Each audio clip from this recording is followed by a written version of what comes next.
we have to stop complaining and start doing. See, man, we don't use the resources that we have in our community.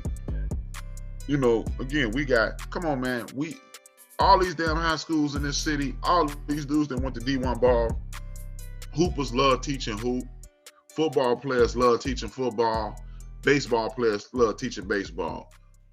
Man, I got a guy on my team. He got media passes for the Cubs and the White Sox for the free. He taught me how to get. He taught me the game. So, but guess what? I've been knowing this dude since I had teen in my age. I'm 52 years old. How am I been doing podcasting all this time and they never tapped into that resource? That's our problem in the community, man. We keep saying what's not, what's this ain't, this ain't, this ain't. But it's there the whole time. Like what you did, man. We need to all, like I was, that's what I was saying for the video ending. We all need to follow the Brian Cook program. I could sit there and complain all day, or I get up off my black ass and do something about it. And I have to admit, I've been guilty of the first one. I've been guilty of complaining about it and like, man, shit, man, why am I over here? And I could be, you know, but again, my complaint, see, and just the way I'm looking at life, period, even though I'm 43, life ain't over for me. I still got a long way to go, but I know how to navigate and maintain through this thing. I'm concerned about my children. You know what I'm saying? And setting them up in the best possible positions that I can set them up in. You know what I'm saying? Like, I grew up in the hood. I grew up in I guess what you call a ghetto, and I ran with some of the toughest. I did this, so I know how to do this. You know, and I don't know if it's me being soft as a parent, whatever like that, but it's like, man, my kids, y'all didn't grow up like I did, or y'all didn't, you know, so it's kind of a protective thing too. I remember last summer, my son is 7 now. Last summer or something before when I was teaching him how to ride his bike. And every time he went to fall, I caught him. The way I learned, I ran into bushes and trees and cars and gates and everything until I learned how to ride. But I can't let him fall for some reason. But you're not supposed to let them fall. That's what a parent is. See, get this out your mind that your kid's life need to be as hard as yours. No. Now, what you can do is make sure he know how to work. See, I got scars and scrapes and all this. Cool. Hey, let's go back. Like on my show, I always quote hip hop. Hov did that. So you don't have to go through that. Hopefully you won't have to go. Man, I just told somebody, look, let me tell you this, and not to change the subject, let me tell you this. It's funny you just said that. It's one of my coworkers. You know, she got a son that I've been knowing, like he used to just come up to the job, see his mama all the time. And I took a liking to the kid. You know what I'm saying? And just used to school him and everything like that. And he was in the street. He was like 16 at the time. And he was in the streets. And I used to tell him, man, shorty, don't do this, don't do that. He'd come up there, you know what I'm saying? I see him walking up the street, I give him $10 here, I give him $5. And I used to just talk to him all the time. And, you know, so stuff didn't quite work out for him. Right now he in the county fighting two gun cases. You know what I'm saying? One of them with police was involved, and you know, so it's okay, but it ain't, you know what I'm saying? So so he was just talking about it today, like he to the point now where he like, man, you know, I just told my lawyer to request 6 years at 50%, man. You know what I'm saying? Because he faces 6 to 30. You know what I'm saying? They ain't gonna get no more than 6. Yeah, so he like, man, well, you know, so we basically we was having a conversation about all that, and he was sitting up telling me like, man, I see everything you was trying to tell me. Like 21 now. He been in there 18 months. And he like, man, I see this, man. He say, man, all my guys in here. He say, all of us got pistol cases, you know, different time, you know, and all that. And so he got little siblings. And I swear I quoted him that same rhyme today, because I was telling him his siblings are kind of coming up in the same way. Same situation, right? But they look up to him so much. And I told him, I said, man, you need to be like Hov said, man. And I quoted that line, like, you going through that shit, so they, you know what I'm saying? Like, they shouldn't have to go through that, or they don't. So that was the point of that story. But I and this what you also, I want you to tell them this next time you talk to them. Tell them to learn how to be an electrician. Tell them. You had to be on the phone. I swear you had to be on the phone. I told a man that. I say, man, while you in there right now, get your mind right, get yourself together, woo. And he like, man, what I'm gonna do when I get out? You know, because he electrician, and I told him that, and I told him another trick. What else I told him? Internet security. Okay, I didn't tell him that, but I swear I told him electrician. And the reason I'm so keen on electricians, I got guys who did that. I got my cousin did 10 flat. Come home, man, went through the apprenticeship. He electrician. I swear I just guess what? Man, this is funny, man. It's a shortage of electricians right now. See, what America tricked us into believing that labor or physical labor was beneath us. When the slaves did that, the enslaved people did that, we supposed to be trying to get a suit and tie. But guess what? The dude who a plumber, the dude who an electrician, the dude who doing internet security, the dude who doing heating and air conditioning, he got just as much money as everybody else. And that's why everybody, look, y'all can keep running to them universities. Look, I got a college degree. You have a college degree. And they neither, hey, let's be honest, Cook. If I go back to 1988 and you can go back to 1998 and knowing what we know, we would have took our behinds. Yeah. And you know what? I had an epiphany about 2 months ago about college and everything like that. Now, this is my take on it right now. This is the way I feel about college right now. Me personally, I built some great relationships from college. Met some great people. I left home at 18 and ain't been back to like living in my parents' house. So it's like I learned how to live on my own. I had a ball. I had fun. I did all that. But when it comes to the education portion of it, it was a waste of my time, so to speak. And I'm gonna tell you why I say that. I have an associate in business, and then I have a bachelor that's like a general studies degree that I got. Governor State had a board of governors program where they basically like combined all your credits and just gave you like a general studies bachelor. That's what I got. What they used to call it, liberal arts. That's what they used to call it back in the day. Okay. So it's just what my degree says, board of governors, bachelor of arts. You know what I'm saying? That's what my shit say. So yeah, it has helped me get a job and shit like that. But for $40,000, $50,000, $60,000 worth of debt, that shit was not worth it, bro. No, I think when it comes to college now, the way that I think about college, again, the memories and the friendships that I've taken that out. I think college is for people that need college. And what I mean by that is if you want to be a lawyer, you got to go to college to do that. If you want to be a doctor, you got to go to college to do that. But think about how many of us that went to school for a communications degree. What the fuck is that? You know what I'm saying? Or you get what I'm saying? We went there and come out with $60,000, $70,000 worth of debt with a communications degree, or with that. So you don't need it to get into a particular career that's gonna bring you some bread and all that. That shit ain't working. Look. Even if you just want to go because you don't know, okay, cool. Take your ass to Daly. Take your ass to Kennedy King. Take your ass to Harold Washington and get some of them free courses. Get all them electives out the way, and then this is when we use our community and use the Cooks and the Williams of the world and say, hey man, you want to go to college? This is what I want you to do. People need to start, like, I know this woman, man. My mom used to run the Department of Child Support Enforcement in Chicago, right? This woman used to work with my mama. Do you know this woman had twin girls? She started applying for scholarships when them girls was 3 years old. $500 here, 1,000 here, that just kept applying. By the time them girls became seniors in high school, both of them had enough money sitting there waiting on them for a free ride scholarship at 500,000, 10,000, 20, 3,000 at a time.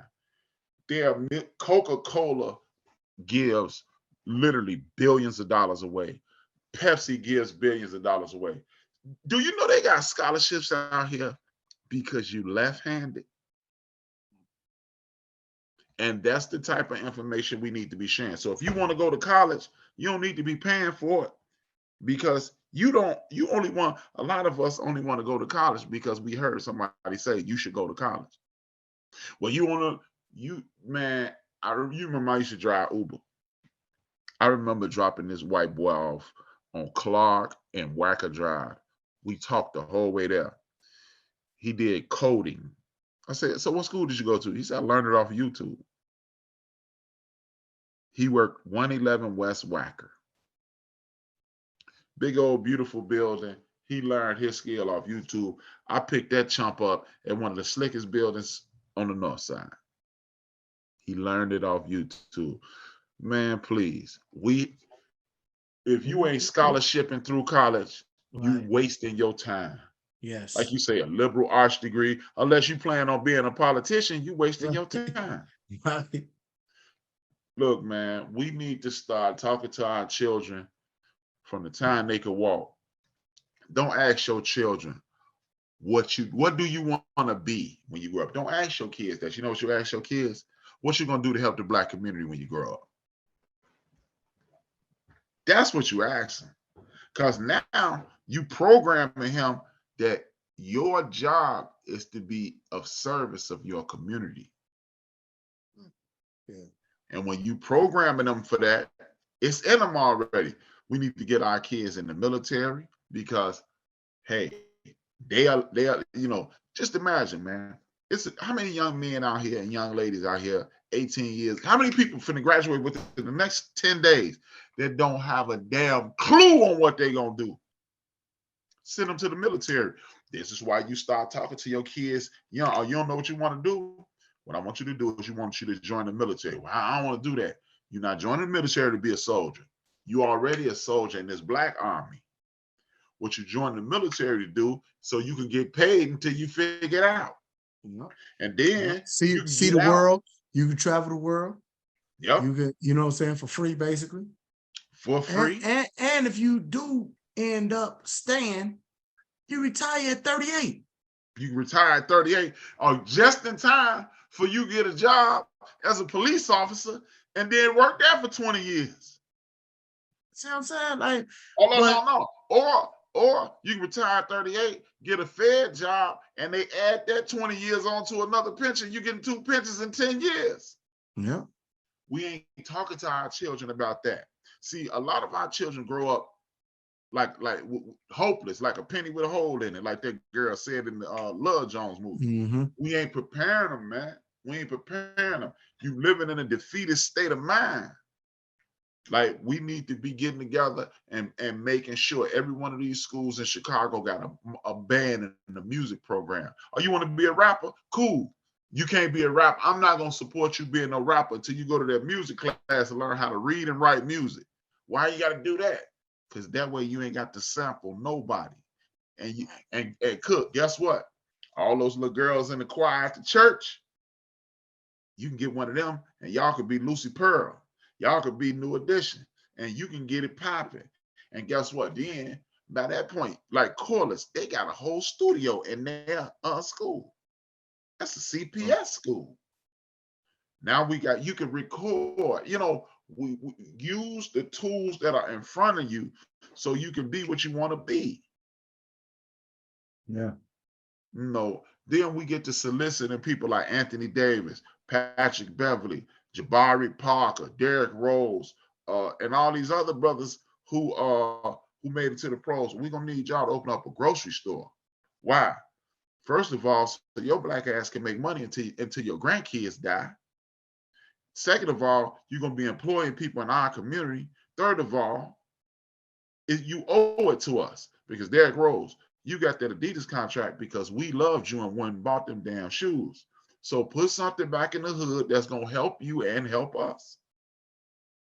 This is the mentality that everybody else has.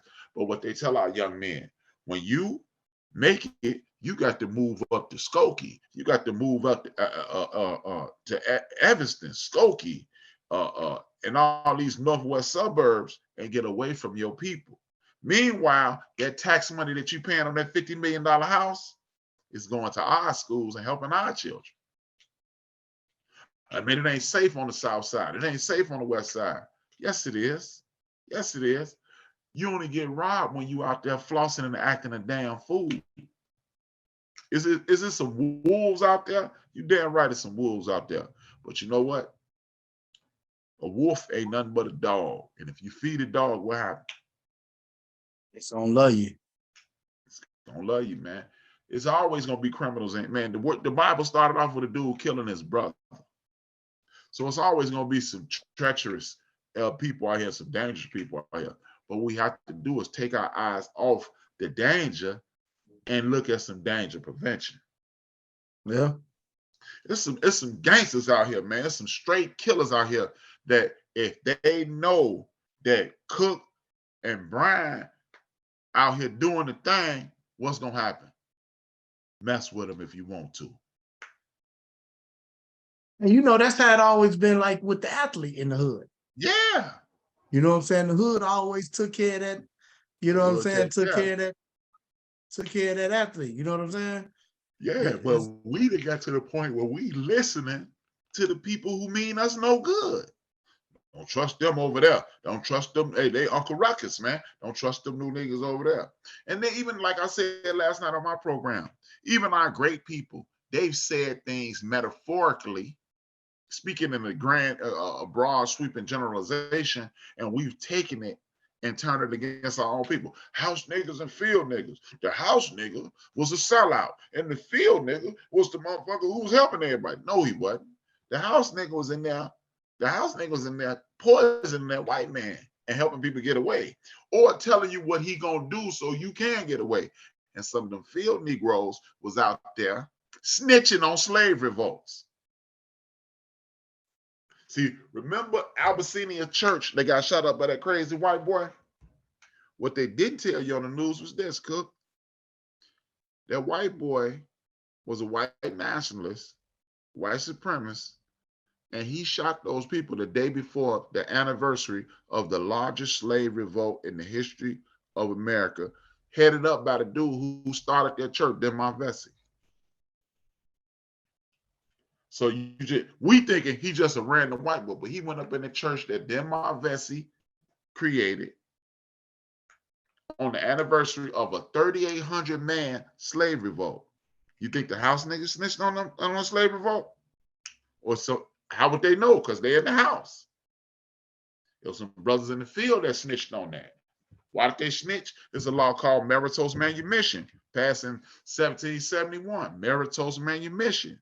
If you snitch on a slave revolt, if you save a white person's life, or if you make a white man comfortable, you get your freedom.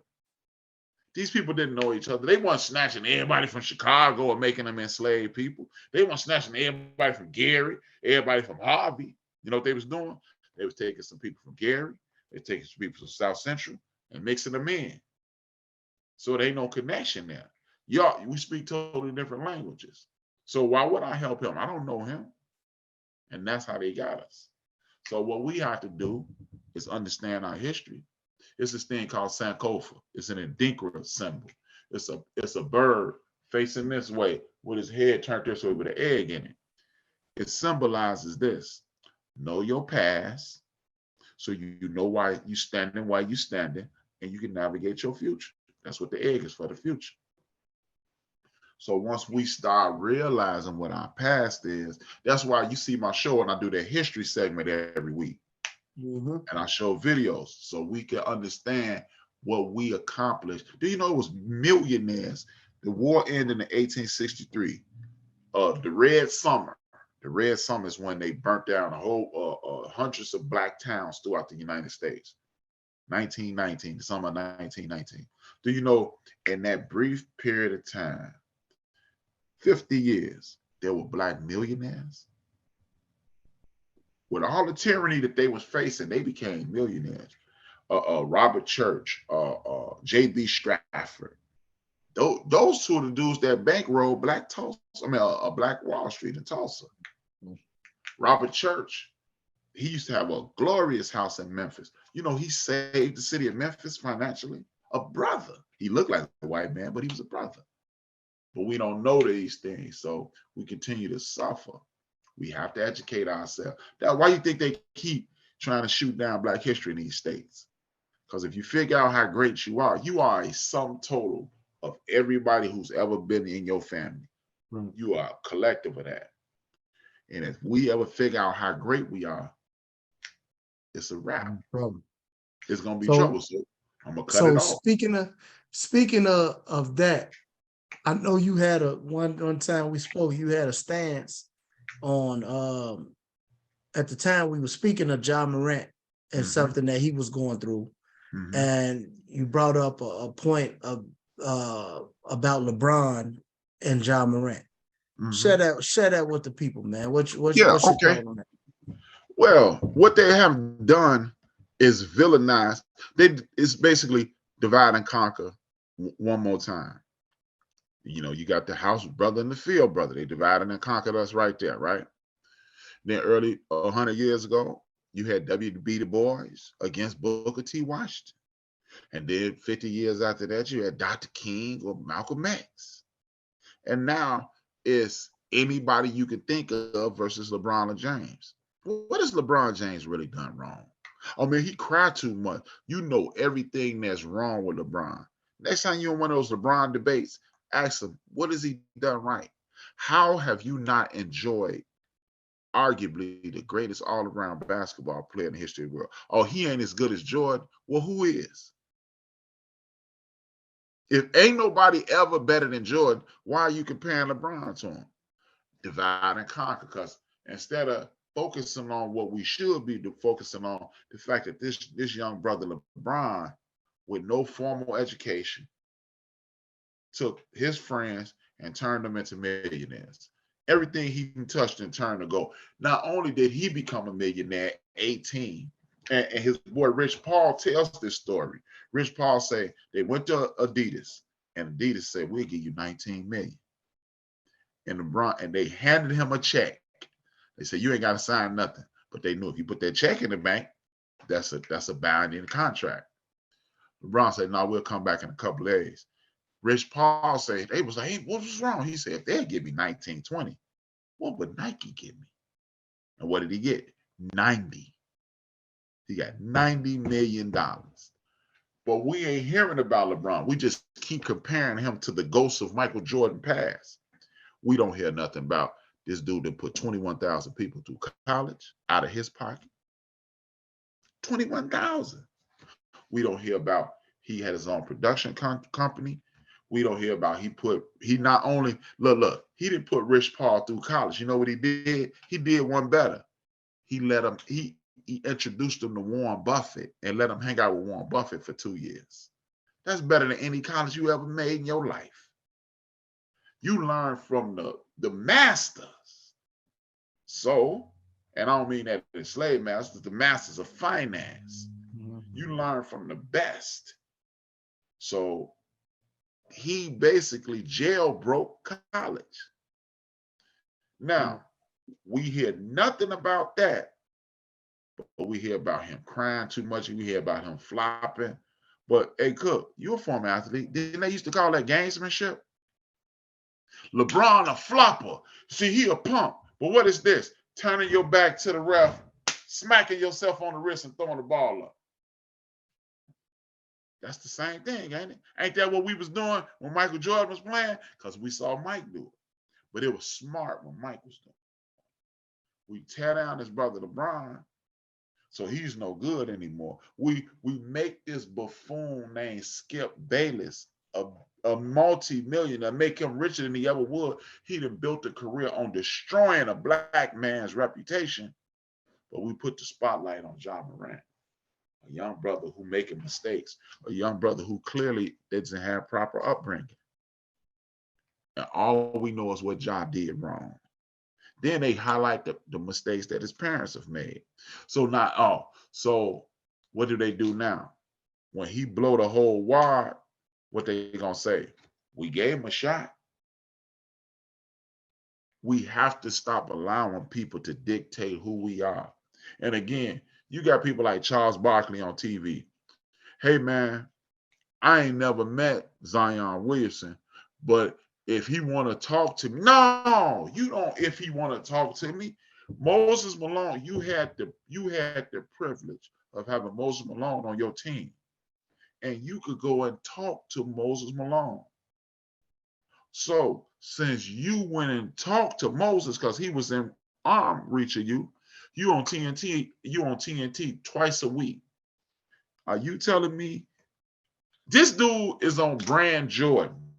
I know you and Jordan don't speak, but are you telling me you can't get in contact with somebody and get that boy phone number and fly to go see him and say, hey, Zion, you just like I was. What I need you to do is knock off 40 pounds. And with your ability, you'll be big as LeBron. But no, we would rather sit up on a mountaintop and wave our finger at this young brother. Why y'all ain't talking to these young men? Dude, another person who's been villainized, our brother right here from Chicago, Isaiah Lord Thomas III. Isaiah Thomas, people think he got villainized because he ain't shake Michael Jordan's hand. No. You know why he got villainized? Isaiah Thomas got black reporters put in the locker room. He got black refs put on the court, and he got women reporters and women refs put on the court as the president of the Players Association. That's why those white reporters start dogging him out. Are we really to believe that the whole world is upset over a damn handshake? The same thing Larry Bird did to him 3 years before, or 4 years before. Come on, man. This don't make no sense. But when you stand up for us and do right, he's a hater. No, he's not. Check his resume. Check his resume. And I ain't got nothing. I'm from Chicago too. I ain't got nothing bad to say about Michael Jordan. But I'm damn sure not gonna say nothing bad. You ever notice this? If Isaiah Thomas is such a horrible human being, why all the players that come behind him swear by him? We've seen when you say come behind him, what you mean? Like who? Kenny Smith. Isaiah was drafted in 1981. Kenny Smith was drafted in 1987. Kenny Smith said he played his first preseason game against Isaiah Thomas. Isaiah Thomas pulled him to the side. He said, man, you got something. Make sure you get rest and make sure you get your sleep. And here's my phone number. At his Hall of Fame speech, Chris Webber thanked. One of his presenters was Isaiah Thomas. You know who else just thanked him recently? Steven Jackson. Isaiah got him out some trouble. Did you see that? Back in the league. You know who else? I was watching Up with the Smoke. Kenyon Martin said the first time he played against Carvalho, he busted him in his head. Why? Yeah, because he hit Isaiah. Yeah, I saw that. So if he's such a horrible human being, why all these dudes that come right behind him, why they sweat by him? Look, you don't have to get along with Michael Jordan. There's some people in this world that can't stand the sight of me when they see me coming out. Yeah, everything ain't for everybody, but we don't have to villainize another brother. Deshaun Watson, I've heard people on podcasts on my network. Oh man, Deshaun Watson, he clearly some type of freak. And then you got white boys on YouTube. You seen it on my Instagram page where the white boy laid out that Deshaun more than likely ain't guilty of nothing. Why, if Deshaun Watson is such a creep, why is it that the Houston Texans paid those women and not him? They sued him. Why did Houston Texans pay him? Why did those women come out when Deshaun asked to be traded? Where they at now? Why ain't they protesting Deshaun?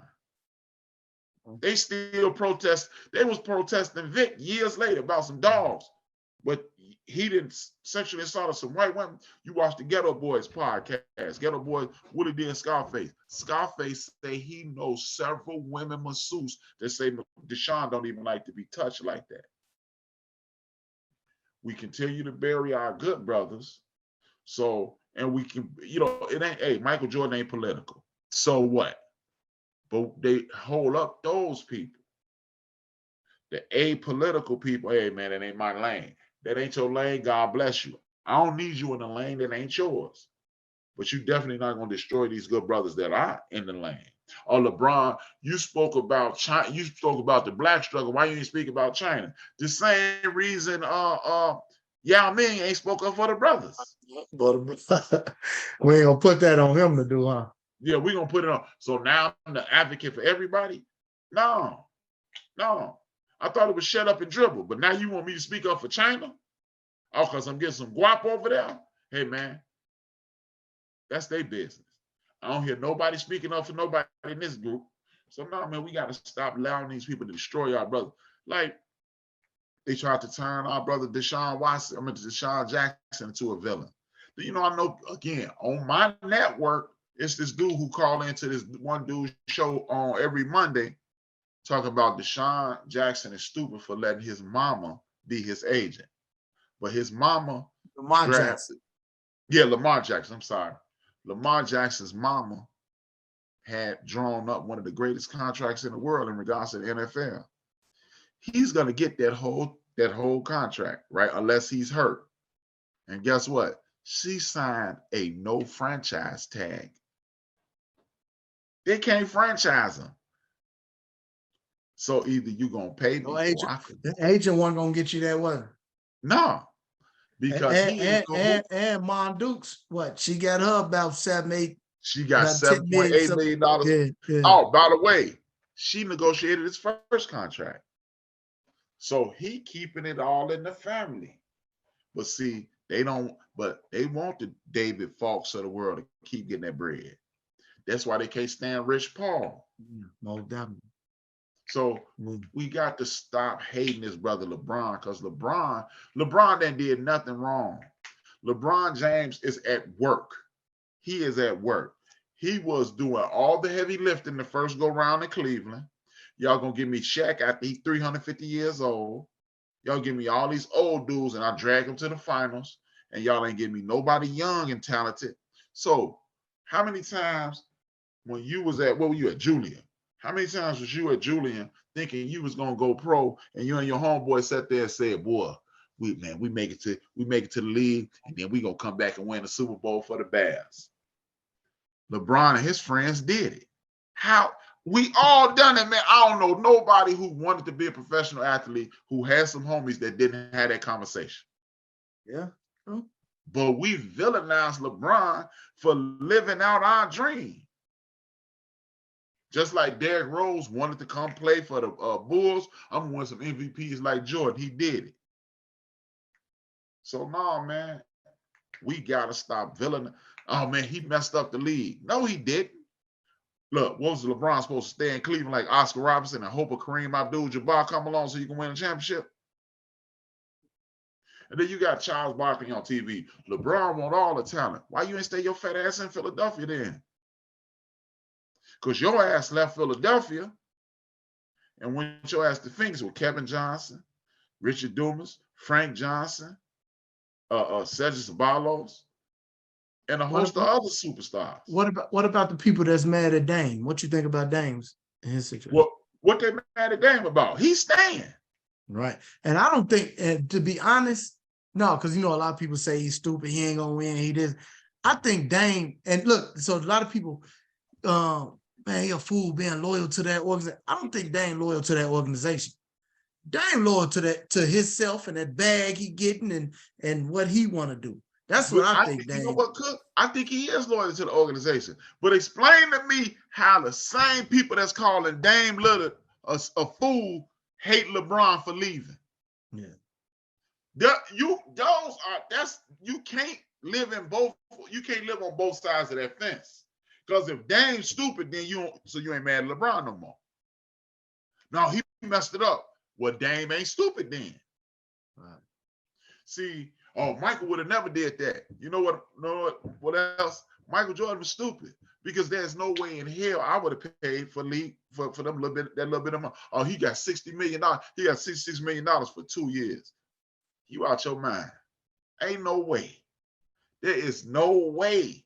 Y'all got the. Oh, well, he making money off court. So you mean to tell me if you make $100,000 in, you decide to drive Uber and your employee of the month every year, every month, when it's time for your raise, can the boss go, but Brian, you drive Uber on Saturday, why you need a raise? Hell no, I need all my money. People they need to take a pay cut. A pay cut. I don't believe you outside in your damn mind. I'm not. Hey, this is about championships, man. I'm at work. Yeah. Championships is for the teams. You know what I'm playing for? I'm playing for the Hall of Fame. Because if I make it to the Hall of Fame, that means I did my job better than most people ever could. Hey, man, people, oh, man, it's about the chips. I want a championship, but I want to make it so my grandson's grandson never have to work. Thank you. And we often argue about that on my platform. I feel the way that you do. And, you know, as guys that's listen to that championship or bust and all that shit, man. I don't believe in that shit either.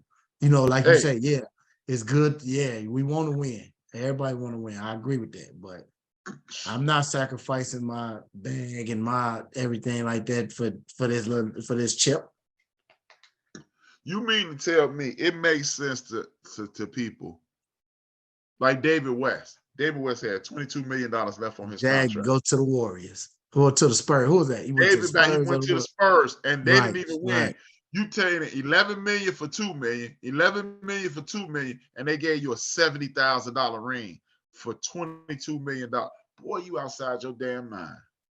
Are you not gonna still be David West if you got $22 million? Look, guess what? When the next time somebody gonna say David West's name? Shit, man, it's gonna be for him. Yeah.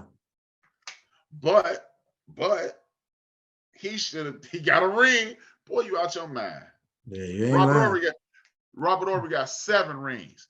Would you want to be Charles Barkley or Robert Horry? Of course, Charles Barkley. But I got some homies that we gonna set a time aside, and I'm gonna invite you back on and get them back on for these type of topics. We sit there and debate this shit all the time, and that shit just does not make sense to me. The logic and the way that they think when it comes to this, man. Hell no. Made enough money. Has Jeff Bezos make enough money? Jeff Bezos, has he made enough money? Has Warren Buffett made enough money? No. Bill Gates made enough money? Well, damn it, I ain't made enough money. I buy my own damn ring. You ain't lying. Y'all, man, that's. But see, we keep. Hold it. If it's about winning rings, why you mad at LeBron? He left Cleveland to win a ring. He did what y'all. He took less money to win a ring. Man, look, show you how brainwashed we done got. Are you telling me 20 years ago, LeBron James was leaving high school 20 years ago? Are we to believe if we'd have walked up to somebody and said, hey, man, that young boy LeBron, when he retired, he going to be in the league 20 years. He going to go to the playoffs 16 times. He going to go to the conference finals 12 times. And he going to go to the NBA finals 10 times. He going to win 4 league MVPs. He going to win 4 championships, 4 finals MVPs, multiple all-star MVPs. He going to have more points than Kareem and more assists than Magic. If you'd have said that 20 years ago, somebody said, man, he'd be better than Jordan if he did that. And now he a bum. He LeBron. He LeBum. He Le bitch. He a punk. Stop, y'all. This is stupid. They just got us tearing down the brother. And I know it's going to be people that see this. Oh, see, he talk about another thing. No, I'm talking about we have literally watched one of the greatest basketball players in the history of the game over the last 20 years. And all you can say is he better than Jordan? You ain't never heard, is Bird better than Havlicek? Hey, for y'all who don't know, Havlicek got 7 rings. He the all-time leading scorer in Celtic history. He's never lost in the finals. He got an award named after him. He had an award named after him before Michael, Magic, or Bird. The six-man award is the John Havlicek Award. Started in 1982, I think. You ain't never heard, is Dave Cowens better than Bird? Is Rick Barry better than Bird? Is Mickey Mantle better than Joe DiMaggio? You don't hear that. You just hear they're great. But what we do is, who would you take? Mike or this dude? Or the stupidest thing I see on the internet, one of their works got to go. Who would you pick? No. I don't want to lose no black stars. Why are we eliminating our stars? We only got a few of them. But now, Will Smith, Eddie Murphy, Martin Lord, or Denzel Washington, one of their work got to go. Get your ass out of here, man. Ain't none of their work got to go. And you know who work got to go? Mel Gibson. That's who work got to go. Mel Gibson. But see, we fall into these traps, man. Who you like, Biggie or Tupac? Both of them. Yeah. Hip hop ain't the same without either one of them. Yeah. But we continue to tear each other down, man. It's a plan, man. And we don't even want to acknowledge the plan. Yeah. So, hey, man. On that note, man, that laugh there. He said, "Take Mel Gibson ass out of here." Right. We don't need no Mel. Hey, man. Was your entertainment value go down if you don't never see Braveheart again? Hell no, not at all. If you don't never watch Lethal Weapon again, is your day gonna be messed up? Hell no. Get rid of Mel Gibson. Yeah, it might, man, because I be laughing at my boy Danny Glover, man, with that hey, he was tough with that little ass 6-shooter, wasn't he, man? Yeah. With that little snub nose. Saying, I'm too old for this shit. Yeah. Hey, man, they could have got anybody to do that shit. Well, man, I just want to wrap this thing up, man. I appreciate you coming on, man. You know, I gotta have you back like soon. Hey, man, you already know, man. You know how to get in contact with me, man. I hit you. I know how to get in contact. Now tell the people how to get in contact with you, man. Where they find you? I want y'all to follow me on Instagram or Twitter at @HRAP_B. At @HRAP_B on Instagram and Twitter. I want y'all to go to The End of the Bench Media. That's the name of my joint right there. The End of the Bench. The End of the Bench. THAENDOFDABENCH Media on YouTube. I'm doing a lot of things on there. I do a podcast about Black movie reviews on Monday. That's a joint venture out of Texas. BS3 and myself. I do a show about community empowerment. I'm supporting Lauren Underwood and this Momnibus bill that's saving Black women from dying on the birthing tables. Wednesday, I got a show coming up called the Front Porch, where we're gonna talk about things like this. Me, my man Big Mo, and Grade A. Then I'm gonna do Thursday. I'm gonna be bringing that back out and start talking about sports again. And I'm going to talk about sports from an old man point of view. How, stop telling me that I ain't never seen this. Like me and Cook done talked a bunch of times. And he was like, we ain't never seen a 6'10" dude who could score it like this. And I showed him Bob McAdoo, and he was like, oh, damn. And you'd be surprised. Well, you probably won't. How many times I didn't I didn't see you. You know, I'll be watching your joint. And I didn't add McAdoo to my list of favorite players. You know, obviously I didn't see him, but after you pulled my coattail to him, you know, I went to my daddy and uncles and them and all that, and my uncle them and daddy and them say when they used to be hooping in them 70s and shit, like, you know how we be on the court hollering Mike, or they say when you shooting at Jimmy, you holler McAdoo. Yeah, you know what I'm saying. So that's what I'm saying. I had to research that. So And here's a jam for the people. And then I do a show on Friday called Rapping with H-Rap, where I talk to people from the community, 8 to 80, old, crippled, and crazy. I got my homeboy who used to hustle super duper hard. He just got the Fed joints. He got his own trucking company now. He helping people learn about stocks and things of that nature. He gonna come on, talk about hustling and talk about how it's a dead end situation and how you can pull yourself out of it without going to get a formal education and put yourself in a position to win.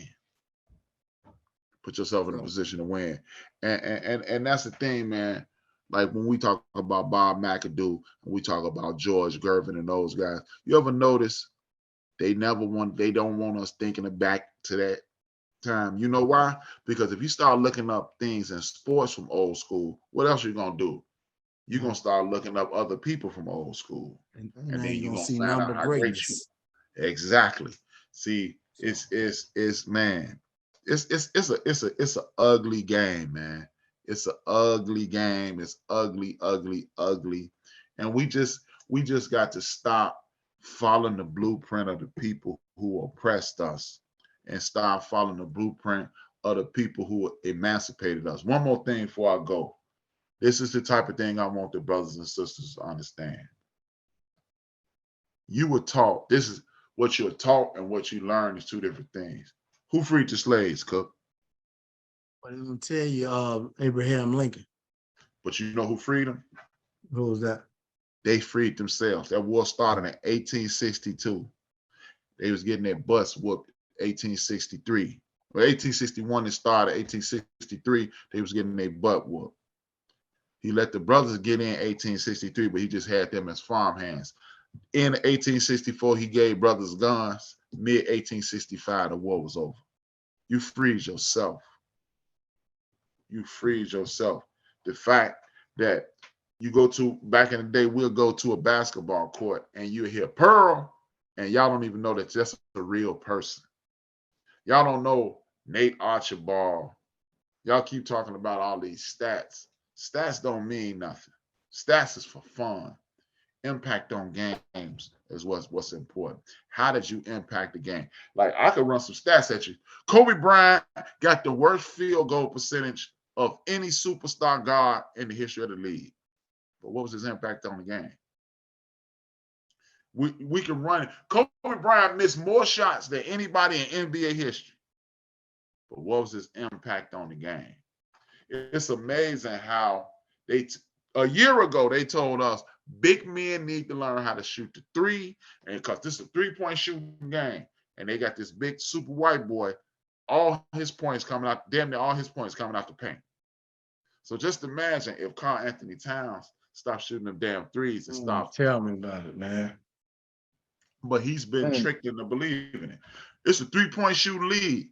Based on what? You're going to change your league in accordance to the greatest shooter in the history of the world, and your ass can't hit the lake from a boat? Come on, man. We got to think better than that, man. We got to think better than that, Cook. Yeah. And when I kick this get off my lawn off, man, I'm going to have to have you on there so we can talk a little. For sure. So, man, another great episode, man, bringing the business, man. You know, I'm on Facebook. You know, we bringing the business on Spotify. We on Instagram. We on TikTok, man. We just got on Twitter. I know we late to the party, but we just got on Twitter. So, you know, everything is bringing the business, YouTube, everything. So check us out, man. Thank my guy Brian stepping in, man. The end of the bench, like I say, the whole brand is dope, man. You know, and there's a lot of stuff coming out of one tree, different limbs, with just a lot of stuff going on. So you need to put your audio on my joint. That way you can be on Spotify, iHeartRadio, Amazon Podcast, Apple Podcasts, Deezer Podcast. Hey, fuck with me. Okay, so we gonna rap. B-rap. Yep. For sure. All right, man. Business.